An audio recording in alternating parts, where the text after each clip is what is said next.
again, Blackburn Rovers trying to do something they haven't done in 40 years out in the league. What is it all about? I'll tell you next.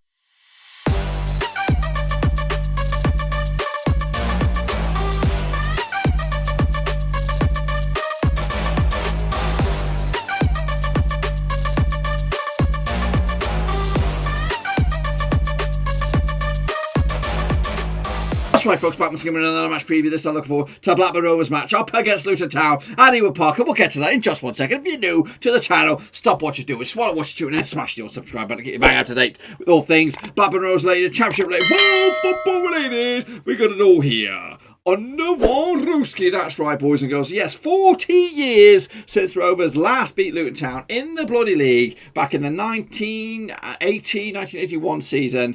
It's been a while. We're owing them a victory, or owing ourselves a victory over Luton. Of course, in recent encounters, they've had the better of us. They beat us back-to-back last season, and of course, they managed to get a point out of us this season. But anyway, we'll talk all about that in a minute. I want a big shout out to the patrons. You know who you are, the VIP gang working behind the bloody scenes. I do appreciate it, guys, I really do. But yes, let's get into this one. Of course, coming at us this Saturday, and I'll get straight to the point. We are doing a watch along on that one, so make sure you come by for Saturday. So here we bloody go. Let's talk about it, of course, right here, the fancy pants. That is, of course, Ewood. Talk more about that in a minute. Of course, it is two sides locking horns right here. Of course, not really familiar opponents, but of course, in recent seasons, past this season and last season, Luton have had the better of us. But this time, they're right here. That's right. The Garden of Eden. It is, of course, Ewood Park. We're okay here at the moment. We're not brilliant. We've had better periods in the season at home, but this is not one of them. But of course, spurred on by the fact that we are unbeaten in the league in 2021. So hopefully we can continue that run in and out of this game. So let's get into it. Of course, take a look at some of the numbers right here. Kick it all off with the kind of a synopsis of the two teams. Of course, Rovers still averaging 2 goals per game. As for their opposition, just the one. Both sides playing 25 games as it stands. Rovers banging on average 15 shots per game compared to 9 for Luton. 2 yellow cards for Rovers, just the one for the visitors. On average, 5 corners apiece. 12 fouls a game for Rovers, 13 for Luton. And we usually found out offside on a couple of occasions per match. As for the aerial success rate, again, it is always similar the case. It is all the numbers, all the good stuff points to Rovers. 54% aerial success rate goes in favour of Rovers. 56% possession goes in favour of Rovers. 79% pass success rate goes in favour of Rovers. Fortunately, for one time, we actually are above Luton Town, but not by much. It is, of course, pretty level playing field, of course. What have we got here? These are this is both home and away sort of synopsis here. Of course, Rovers scoring on average 2 goals a game compared to Luton's 0. They hardly score, or their goals conversion rate is very low. On average, again, 14 shots for Rovers at Ewood Park, 7 for Luton. And again, similar stats for the yellow cards and corners as well. 5 for Rovers, just 4 for Luton. Again, they pick up more fouls on the road, or they foul more often on the road. Their success rate with the aerials is lower, as is their possession and as is their pass success rate. Rovers, again, expressing some more freedom in those regards as well. Let's kick it on further then. Take a look at, of course, the territories. In fact, the goals. We're talking about goals. 40 goals for Rovers this season. That's goals scored, 29 through open play, 3 through set pieces, 5 counter-attacks, and 3 penalties. As for the opposition, that's Luton, 21 goals. That's just half of what Rovers are banging in. 12 goals through open play, 8 set pieces, and just 1 penalty for Luton. Of course, the shots per game, we've already talked about 14.6. That's rounded up to 15, of course. 9.4 is rounded down just to 9 for Luton. Of course, 1.6 goals per game for Rovers, 0.8 for Luton. Of course, I think that is overall, both home and away. Let's take a look at the goals conceded now. 28 goals conceded by Rovers, more than our visitors. Of course, 27 for them. 19 through open play, 5 set pieces, 1 counter-attack, 2 penalties, and 1 OG. As for the opposition, 15 through open play, 6 set pieces, 1 counter-attacks, 1 penalty, and 3 OGs. As for shots per game received, 12.1 on average for Rovers, 11.6 for the opposition, 1.1 goal per game conceded. So we're pretty close to those on those marks there. Take a look at the hot spots for the territory. This, the orange is Rovers, the blue is Luton. 42% of all Rovers' possession is in the middle third. Of course, at the start of the season, if you go back and look at these sort of figures, we were having more of the ball. Of course, the middle third is always going to be where the most possession is at. But at the start of the season, the opposition third was where the second best the highest figure, but now it seems to be our own third, which is going backwards. We're going backwards. Even Luton have a better opposition third than us. They have 31% of all their possession is kept in the opposition's half, 29% in their own third as well. So that's a numbers that we need to get that sorted out, because we have all the possession, but we're not doing anything with it. As for where we come with the possession, we come down the right hand side, preferably 38%. That's the Nyambi effect there. 37% down the left. That's the Adam Armstrong effect, and 25% right down the middle. As for Luton, they're coming in 42% down the right. So they favour the right. So whoever's in left back has got to be on their toes. 21% down your middle. And of course, 37% down the left. As for shots, 62% of all of our shots are down your throat. 20% of them are coming out your left-hand side. 18 down your right. More figures for Luton. 70% of all their shots coming straight down the middle. 18% on the left and 12% on the right. And as you can see, where they take place, 4 of in the scrappy do area. That's in the 6-yard area. That's Rovers shooting range. 59% for 18-yard box and 36 long range bad boys. Of course, Luton more scrappy in the box there. 9% in the 6-yard box. 51% in that middle area. 40% long range bad boys. Of course, let's take a look. Of course, this is kind of a grand scheme of things. Let's take a look at it all heading into this kind of a bit of a synopsis of form and everything and all that kind of stuff. So over the last 4 games between these two sides, there's been 2 wins for Luton, 1 win for Rovers and 1 draw. That 1 win was in the Cup. I believe it was a 4-0 win. Of course, the biggest win for Luton was a 3-2 win. And in those 4 games, Rovers scoring 6 goals, Luton scoring 6. Rovers scoring 8 goals, Luton scoring 6. We're picking up an average of 2 goals per game compared to their 1.5. But again, we only won the 1 game, and that, of course, was that big smashing win in the Cup. And our form heading into this is okay. 2 defeats in the past 5, is it? Or 6? 2, 4, 6. As for Luton, they've won 3 and lost 3 of the past 6 games. So, of course, better form for them as well. I'll take a look at where they are on the table. I think they're in 13th and we are in 10th. It's just a little bit of a synopsis. Let's take a look at some stats and figures then for you coming into this. Of course, Adam Armstrong leading the charge with 17 goals. He's gone a bit quiet recently. He needs to start finding the back of the net. Gallagher's got 4, Elliot's got 4, and Johnson's got 3. We're relying on other people at the moment. Rothwell scoring a couple of goals recently as well, as did Buckley. Johnson, Lennon have got 6 yellows to the name. Douglas has got 4, as does Rothwell. Lennon has a red. As for the opposition, Luton Town's Collins, he does score goals. He's got himself 6. Clark's got 3. Monco's got 3, as does Berry's got 2. Rhea, Crane, Hilton and Lualua all amongst the yellows. 6 has got Rhea's got 6, Crane's got 5, Hilton's got 5, as does Lualua's got 3. Pearson and Lockyer both got red cards to their name. These are my expected starting lineups for this match. I've gone with Kaminsky between sticks. Of course, there's a no-brainer there. He picks himself. Pretty much going to stick with the back 4 that saw out Middlesbrough. Of course, big result that was in the grand scheme of things. Douglas at left back, Nyambi right back, Branthwaite will continue alongside Lennon. I think we've yet to lose with him in the team. I think unless he did play Doncaster, he might have done. As for the middle third, this is where the headaches start to come in. Who do you play with? We play with 3 defenders. We started with 3 defenders, defensive midfielders or defensive-minded midfielders last time round. I've gone a bit boldy. I've gone with 2. I think the vibe is that we want to form a sort of brotherly love kind of thing with Davenport and Travis to kind of be the young heartbeat of Rovers midfield, the tenacity, the youngsters, the vigour. But we've got to have a bit of explosivity in there. I've gone with Rothwell for me. Up top, I've gone with a trio of Brereton, Armstrong and Elliott. I think Rothwell did start up there alongside those the duo of Elliott and Armstrong last time around, but I think I'm going to have him in the middle. Of course, Dak is trying to get back. He might feature on this one from the get-go. We have to wait and see. As for the opposition there, we've got Slugger between the sticks, and again, this is a headache for me, and it should be a headache for Mowbray. When we've come up against teams that have played 3 or 5 at the back, we find it more hard to break them down. Of course, last time around against Middlesbrough, they opted for a 4-3-3, and we had a bit more joy that way.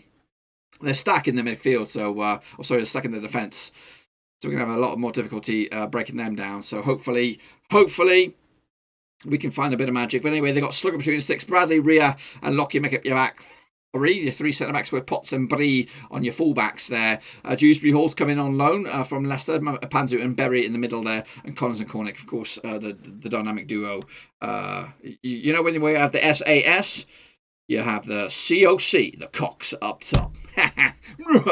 Of course, it's the situation of how they've got to this point. Kind of middle of the road kind of teams. Of course, Rovers sitting in with the hollow the graphic there. Of course, the nailed on the solid figure is Luton. Luton actually exploded onto the scene up to as high as third at one point. They were even fifth and sixth into around about the sixth or seventh game there, but they've kind of fallen down a little bit and have gone towards steady heading into mid-table, as have Rovers, to be honest with you. We'll take a look at the numbers that matter a little bit, but this is the journey for them this season, as you can see. Take a look at, of course, the form heading into this one. Rovers on the left, of course, Luton Town on the right. Rovers coming into this, unbeaten in the last three in the league anyway, and yet to lose this in this calendar year. Of course, we did lose to Doncaster, which is a bit of a headache, of course, and also we lost the last game of the year, 2020, against Huddersfield Town, which we should have done. We should have won that one. But wins against Birmingham, clean sheets as well, back-to-back clean sheets.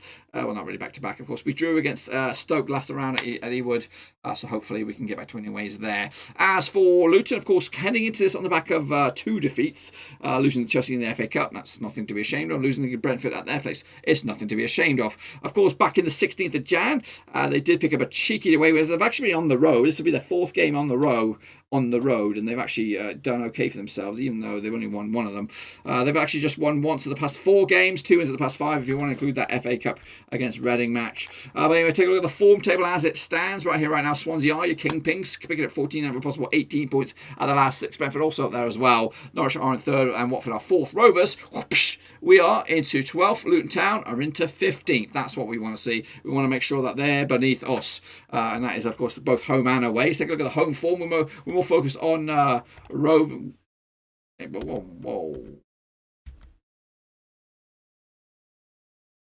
So before we take a look at the home form, let's take a look at, of course, the home versus away form. Let's compare what we're like at home. And as you can see, just 1 defeat the past 4 games. That 1 defeat was against Doncaster. You take that out, and it's 1 defeat the past 5 games, of course, out in the championship. The 1 defeat was against Norwich. So we're okay at home, but the games against Millwall was a shit one. The game was against Rotherham was shit. The game against Sheffield Wednesday was shit. The game against Stoke was pretty shit. So at the past 4 or 5 games, win, lose or draw, we've been pretty shitty. We haven't had a really one of those performances that you come back and thought that was brilliant. That was brilliant. I think we're trying too hard. As for Luton, though, this is food for thought for Rovers. Their away form, just 1 win in the past 6. That 1 win was against Bournemouth, though, was a decent scalp for them. And, of course, anything crazy, like a red card. They like a red card, as you can see. Picked up four red cards, both for or against them in the last, 5 games. So that's something that we want to avoid. We're getting in the lunch tackle. Let's take a look at, of course, the home form here. Rovers coming into this in 11th, just 1 defeat the past 6. That is good. As for Luton, they have got a better home form, but guess what? We're not playing them at home. We're playing them away. Their away form is shit, down in the 20th spot. That's what we want to see. Get them down there. Let's take a look at, of course, the recent encounters. Here we go. We talked about it already. It's been 1 win in the past 4 games. That 1 win was in the FA Cup. And it was a good one. Derbyshire with a couple of goals himself. Benny McCarthy and Morton Gasperson. Those were the bloody days. That was 13 years ago. Maybe even 14 years ago today. It's probably around. It is 14. It's 14 years ago today. I'm recording this on the 27th. Of course, but 3 games unbeaten now. Luton against us, both home and away. And of course, the most recent home encounter was last season. It was a 2-1 win for Luton again, and we owe them something. It's 21 years in the making since we last won. I think it's 21. It might be. No, it's 40. Did I say 40? I think it's 40 years. It's 40 bloody years. Since we last beat them in the league. It's 17 years since we last won at all. Of course, heading out of this, of course, Rovers realistically have got to put the grand scheme of things. Just look at it. We win there. We got a free one or kind of a Brucey bonus against Middlesbrough. Heading out of this now, of course, Luton. It's a winnable game at Ewood Park. I'm not saying it's an easy game. Heck no. Luton are a tricky beast. As you can see, our form. We've not beaten them in 40 years. But we've only played them a couple of times. That's the proof is in the pudding. But look at it. We've got winnable games against QPR. A tricky derby against Preston, but it is winnable. Barnsley, difficult, very difficult, but again, winnable. Forest, they're shit at the moment. They're down there. They're struggling. They're there for the taking. We owe them one as well. And another home game against Watford. If we could pick up some points along here, maybe 3, 6, 9, maybe 12 something points, I don't know, the next 5 games, or at least double digits. Then with something. As for Luton, they got Huddersfield. They could do that one easy. Birmingham, they got that. That's winnable. Cardiff, they look shit right now. Even with Mick McCarthy. Stoke is a winnable game, of course. The Nathan Jones derby. And Luton Town against Millwall is also winnable. Also very winnable games for Luton. So, it's a grand part of the season for both of these two sides to try and get up the table and maybe push for playoffs for both of these two sides. I wouldn't rule anything out at this stage. Before this, take a look. I just want to bring a recent record. Tony Mowbray has actually managed against Luton Town 4 times, and actually Luton have the better of him. And that's just not at Rovers. That's in his grand scheme of things, of course, with his previous clubs, West Brom, Coventry, whoever it is. So Luton have the better of Mowbray. Basically, 50% of the time. They've won 2 of them. Rovers have just won once. And drawn once, of course. And Mowbray against Nathan Jones is also a bit of a shitty one. I've just seen it. Yep, he's managed against Nathan Jones 3 times, and he's yet to get a win. He's due a win. He's due a bloody win. Anyway, let's take a look at, of course, a little bit. In fact, let's hold off. Let's hold off for that. We'll look at that in a minute. Of course, what we really want to know is what DigiCast has got up his sleeve. Digi, what you talking about? Tell me what you think about this match between Rovers and Luton Town.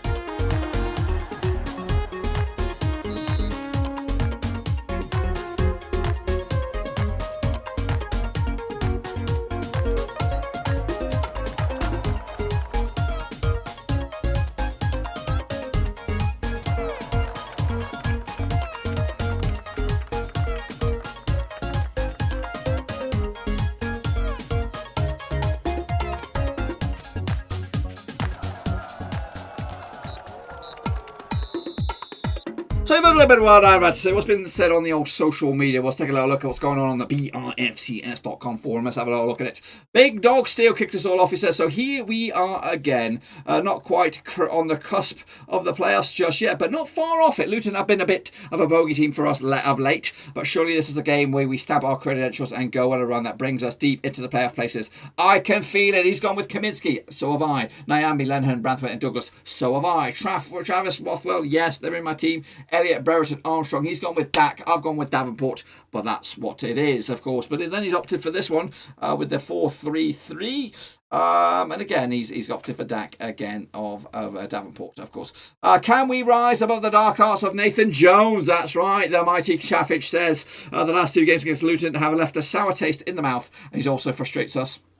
And the 0-0 with Stoke last season in true Keegan style. I love it. I would love it if we beat them, preferably with ease to restore a bit of morality. I have no problem with managers who set up to frustrate, but if it crosses the line, then it's unacceptable. And we've seen this twice from Luton with a strong referee. Not on our breath, then hopefully we will be allowed to flourish. Warriors 99 has gone with kind of similar to me. In fact, I said he's gone for Dak instead of Brereton. Ben has gone for what I've gone for, except for Dak again over Brereton. Joey Bignose said, agree with the teams. I would say we should be looking at switching between 4-2-3-1, 4-3-3 in games as necessary. As an aside, I think it would also to have a 3-5-2 option also for times we come up against the 3 at the back and struggle, e.g. Bristol City, Notts Forest and Luton bloody Town. They're going to come with us with it. Big Dog Steel, we've already heard from you. How about Butty? As you say, not quite on the cusp of playoffs yet, which means we will more than likely win this game before going on the standard 4-game winless run. It's there, the negativity is there, but it's okay.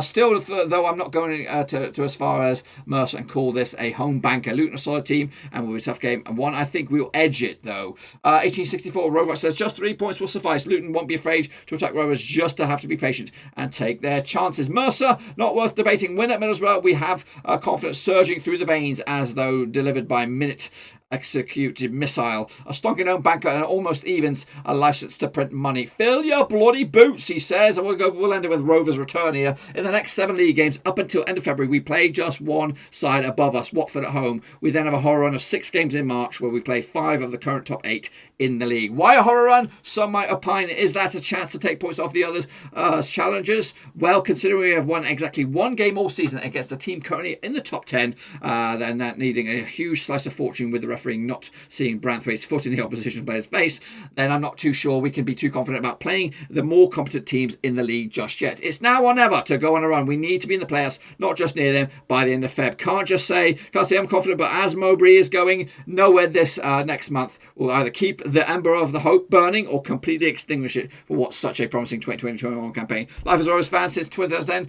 it's the hope that kills you. And you can check out all that, and it's going to be a growing thread, so make sure you check that sucker out. Anyway, Anyway, kick it off further then. Take a look at, of course, the overall championship as a bloody whole. Of course, Rovers hanging on in here, but all these points and all these glorious positions in these charts mean absolutely nothing if you don't turn them into wins. Of course, possession team, we are a fourth best possession-based team with 55.6% possession from Huddersfield, and Norwich lead the charge there. As for the most aggressive side, Sheffield Wednesday, Stoke lead the charge on there. Nottingham Forest not too far away either, but of course Sheffield Wednesday with 5 reds to their boot. As for aerial duels, 1 Cardiff lead the charge on that, 59.1% there. Rovers into 4th again, good, but of course probably hardly ever face any aerial duels. As for shots per game, Rovers are in 2nd, behind Norwich, 16.2 for them, 14.6 for Rovers. Bradford, Bournemouth and Middlesbrough make up your top 6. Rovers have fallen out the pass accuracy, but only just. I think we may be about 6th or 7th. Norwich are leading the charge there, 82.4% success rate with their passing. Huddersfield also good as well. As for what's going on this week, end on the championship, Reading against Bournemouth, there's a big one there to decide who will get a hold of that 6th and 5th spot out in the championship playoffs. Norwich against Middlesbrough, a big one for both of those two sides. Of course, Norwich trying to lead the charge, and Middlesbrough trying to hang on in there in that top 6 race. Birmingham against Coventry is the Battle of St Andrews. Of course, Bradford against Wickham, of course, kind of top versus bottomish. Rotherham against Swansea. Rotherham are difficult. Swansea, of course, up there as well in the top 2 as of recording. Sheffield Wednesday against Preston, of course, games there. Points needed for both sides. Cardiff as well against Mill and the Neil Harris derby. Of course, Huddersfield Town against Stoke. That's also on the agenda. Derby against Bristol City. Nottingham Forest against Barnsley. Of course, Watford against QPR. But the game of the weekend is at Ewood. And of course, we're taking on Luton Town. And I'll have the watch along, so make sure you come by for that. This is where's the bloody table? Where's the bloody... I'll tell you. This is the top goal scorers charts. If you want to look at it, Armstrong leads the charge only just. Of course, Ivan Toney not too far away either. Lucas Chow, though, is catching up with it. Tommy Fuki is up in the top 4 as well. Dominic Solanke makes up the top 5. Then we have Woodrow, Moore, Lowe, Sinclair, and Ayew as well. As for the most assists, Elise's up there, Elliot's up there as well. Buenda and Benbo and Benza make up your top 5. As for what else have I got coming at you? I've got, of course, the leaderboard. It is the grand scheme of things. So what it's all about, folks. It's what it's all about. Norwich are leading the charge by 6 points over Swansea. Watford also up there as well, level on points, but of course goal difference separated 2 sides. Brentford, Reading, Bournemouth make up your top 6. Middlesbrough into 7th. Rovers down 10th, better win for them. Could see us go up as high as 7th. As for the foot of the table, Wickham, Sheffield Wednesday and Rotherham going down as it stands. But that, my friends, is what I've got for you. Hopefully you enjoyed the video. If you did, smash that thumbs up. If you're new, bang your subscribe and give me a bang up today with all things Blackburn Rovers related, championship related, whoa, football related. We're going to do here on the Warooski. And of course, we will be back for the watch along on Saturday. So make sure you come back in there, put it in your calendar. And of course, I'll see you on that day. But until then, though, of course, hopefully Rovers get the big fat W. Do I have bookies odds? I'll give you a quick bookies odds on this one. Rovers are probably, they are the favourites, I believe. 65-1 for the victory, 7-2 for Luton, and 5-2 is your. Of course, I made my picks on the thing. I've gone big. I think I've gone with a 3-0 win for Rovers. But of course, that might change depending on the starting lineups and all that kind of stuff. But until then, though, be sure to give the video some love and smash that thumbs up. Smash the old subscribe. Check out the links down below. Twitter, Twitch, Facebook, and all that kind of stuff. And Patreon if you want to become the latest member of the gang. Check that sucker out. But until then, though, I'm out.